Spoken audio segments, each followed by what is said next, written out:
ఒక పద్ధతి ప్రకారం పార్టీని సరైన దారిలో పెట్టాలనుకుంటున్నాం. 20 సంవత్సరాల క్రితం ట్రైనింగ్ చేసేవాళ్ళం, దాని తర్వాత మర్చిపోయాం. పార్లమెంట్ కమిటీలో సుమారుగా 83% మంది కొత్త వారు వచ్చారు. సీనియర్లు కూడా చాలా స్పష్టంగా చెప్తున్నారు, కుర్రోల్ని ప్రోత్సహించాలి, ముందలు తీసుకెళ్లాలి. ఇప్పుడు మన పైన బాధ్యత ఉంది, నేర్చుకోవాలి. అన్ని నాకు తెలిసిన అహంకారం అనుకోండి, నేర్చుకుందాం. పార్టీ ఏ కార్యక్రమం ఇచ్చినా తూచా తప్పకుండా మనం అమలు చేయాలి. మన పార్టీ స్థాపించిన దగ్గర నుంచి ఒక జబ్బు ఉంది.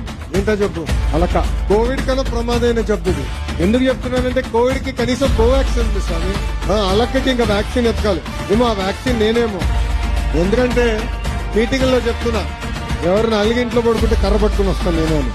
అరే ఇది మన పార్టీ, మనం అనుకునే అన్ని అవ్వకపోవచ్చు, చర్చించాలి, 4 గోడల మధ్య కూర్చోవాలి, మాట్లాడుకోవాలి. జిల్లా పార్టీ వ్యవస్థ నుంచి పార్లమెంట్ పార్టీ వ్యవస్థ తీసుకొచ్చేదానికి నేను సంవత్సరంన్నర పోరాడా. పార్టీలో పోరాడా, పాలిట్ బ్యూరోలో పోరాడా. ఎందుకంటే అది నేను నమ్మా, పార్టీకి మంచిది. మనం రాజకీయాల్లో ఉన్నాం, మనకి ఎమ్మెల్యేలు ఎంత ముఖ్యమో ఎంపీలు కూడా అంతే ముఖ్యం. ఈ వ్యవస్థ తీసుకొస్తే బాగుంటుందని నేను నమ్మా. నేను పోరాడా, సాధించే వరకు నేను వదిలిపెట్టా. నేనే అంత పోరాడితే ఇంక మన అందరూ కలిసి ఎంత పోరాడాలి? ఇది మన పార్టీ, అలిగేదానికి లేదు. ఈ భూమి పైన మనం శాశ్వతం కాదు, కానీ తెలుగుదేశం పార్టీ అనే శాశ్వతాన్ని అందరం గుర్తుపెట్టాలి.